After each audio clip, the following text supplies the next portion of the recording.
Magandang araw sa ating lahat mga boxing fans saan mang panig ng mundo. Ang bakbakan o labanan nating tatalakayin ngayon, ito po ay sa pagitan ni Junto Nakatani kontra si Sebastian Hernandez Reyes. Fight schedule December 27, 2025 gaganapin sa Muhammad Abdo Arena, Riyadh Kingdom of Saudi Arabia. Ang labanan na ito mga idol ay magsisilbing kabilang sa undercard sa Inoue kontra Picasso. Sa bakbakan o labanan na ito, tayo po'y maghahayag ng sarili ating fight prediction, comparison at analysis. Naunsan doon pa po lamang sa ating gagawin na comparison detalyado na inyong malalaman kung saan niya ba nikilyamado, saan naging dihado itong dalawang maglalaban. Inaanyayahan ko rin po kayo na panoorin ang buong video bilang karagdagang kaalaman para sa atin na mga boxing fans.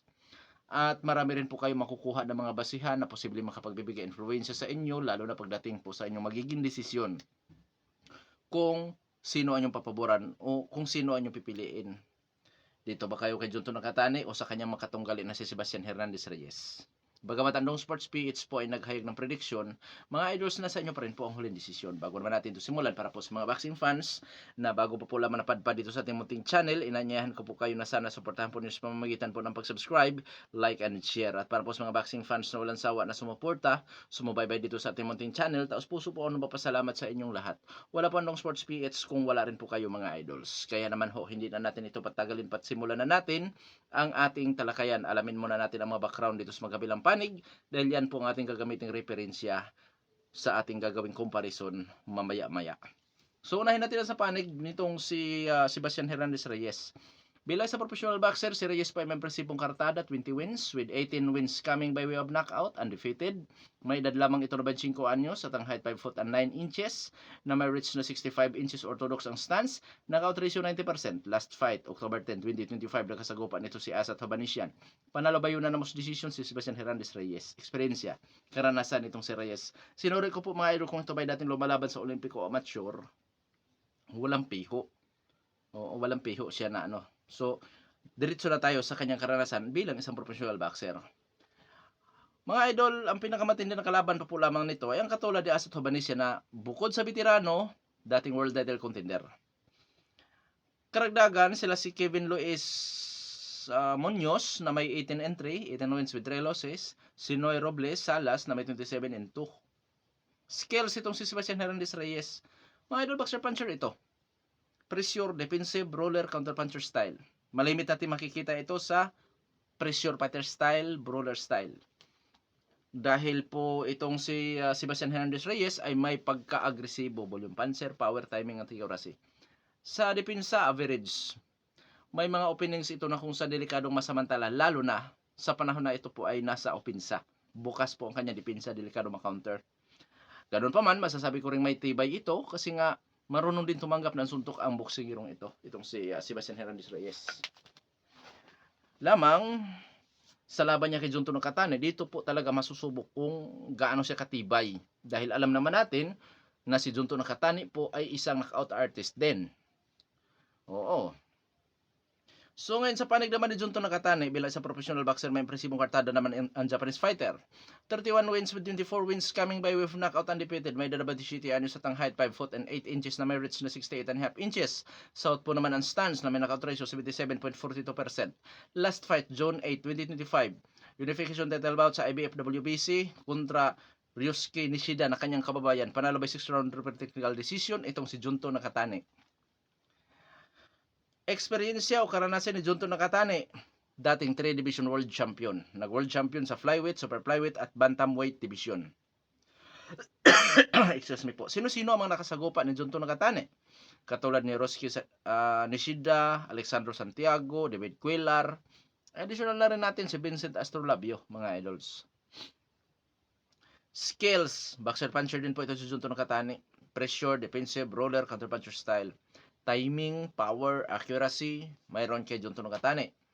Durability, may tibay sa depensa, average lang din po ang depensa nitong si Junto Nakatani. So ngayon dadako na tayo sa ating gagawing comparison. So dito mga idol, detalyado na po na ating pagkumparahin itong dalawa. Mexican kontra Japanese, magpangabot sa Saudi Arabia. So mga idols, nasa neutral ground po itong dalawa. Sa ranking po ng boxer dito po sa Super Bantamweight Division, rank 8 si Sebastian Hernandez Reyes. Aba, hindi po basta-basta, out of 1,492. Si Junto Nakatani naman rank 1 sa Bantamweight Division out of 1,204.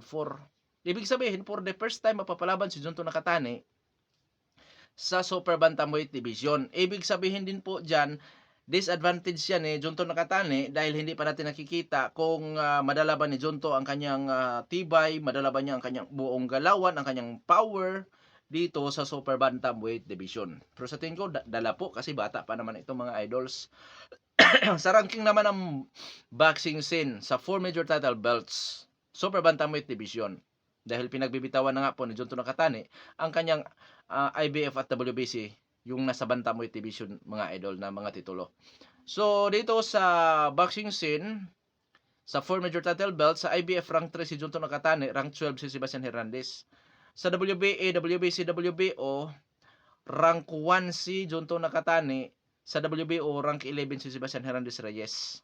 So parehong nasa world ranking po itong dalawa, ngunit lamang sa ranking po itong si Junto Nakatani. Ngayon, dadako naman tayo sa physical na appearance dito sa dalawang maglalaban. Natunahin natin sa edad. 27 anyos si Junto Nakatani, 25 anyos si Sebastian Hernandez Reyes. So parehong nasa prime. Height, reach, power, kung sino po ang may advantage. Mga idol, mas matangkad po ng 1 inch itong si Sebastian Hernandez Reyes. 5 foot and 9 inches ito. 5 foot and 8 inches lang si Junto Nakatani. 1 inch lang po ang diferensya. Ngunit bubawi si Junto Nakatani sa reach na kung saan 68 and a half inches ang kanyang reach. 65 inches ang reach naman ni Hernandez Reyes. Ibig sabihin 3 and a half inches lamang po si Junto Nakatani sa haba ng galamay. Southpaw kontra Orthodox. Kung basihan natin ang kanilang skills, delikado sa untugan ito dahil boxer puncher, willing to sa brulan, willing ito sa tututo, willing ito sa inside fighting. O, delikado sa untugan, sana walang mapinsala po mga idol. Oo, kasi importanteng laban din po ito sa magkabilang panig.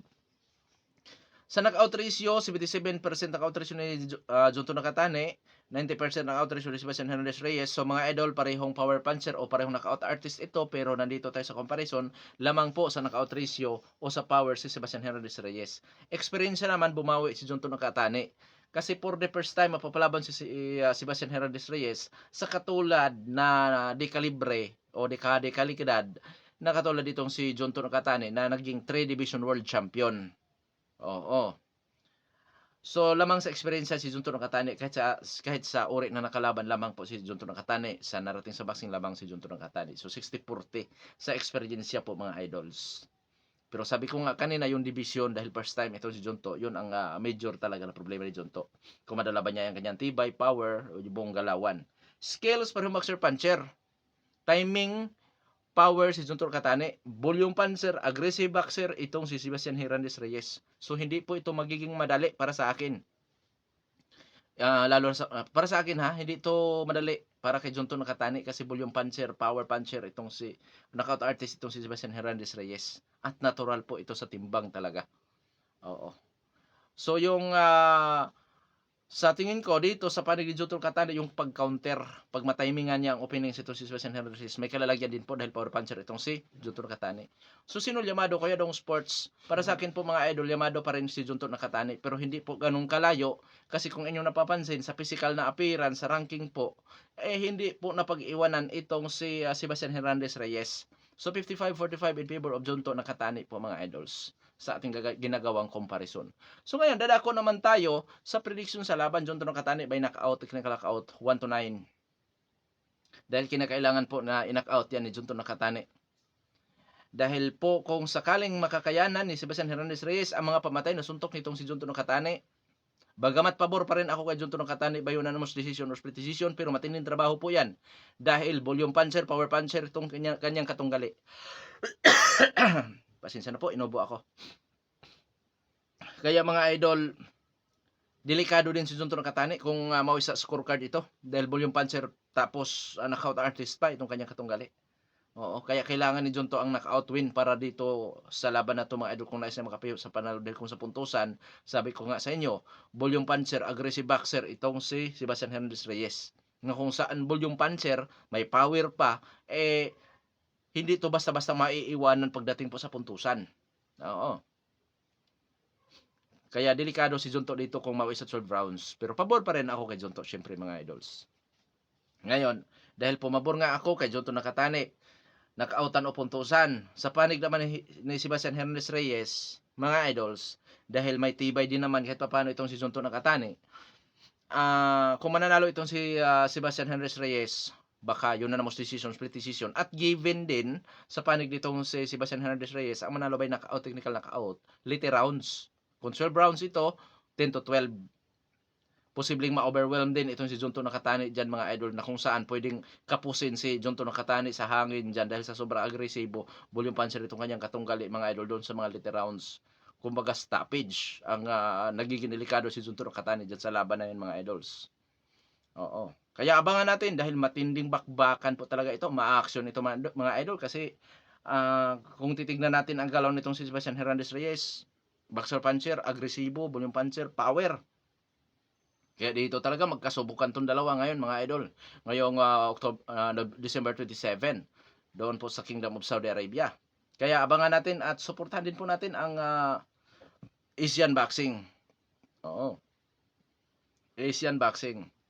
At huwag nyo rin po kalimutan na suportahan ang inyong lingkod na ang Dong Sports PH. Dito na lamang po ito. Hanggang dito na lang po. Maraming salamat sa inyong patuloy na pagsuporta at pagsubaybay dito sa ating munting channel. God bless po sa ating lahat.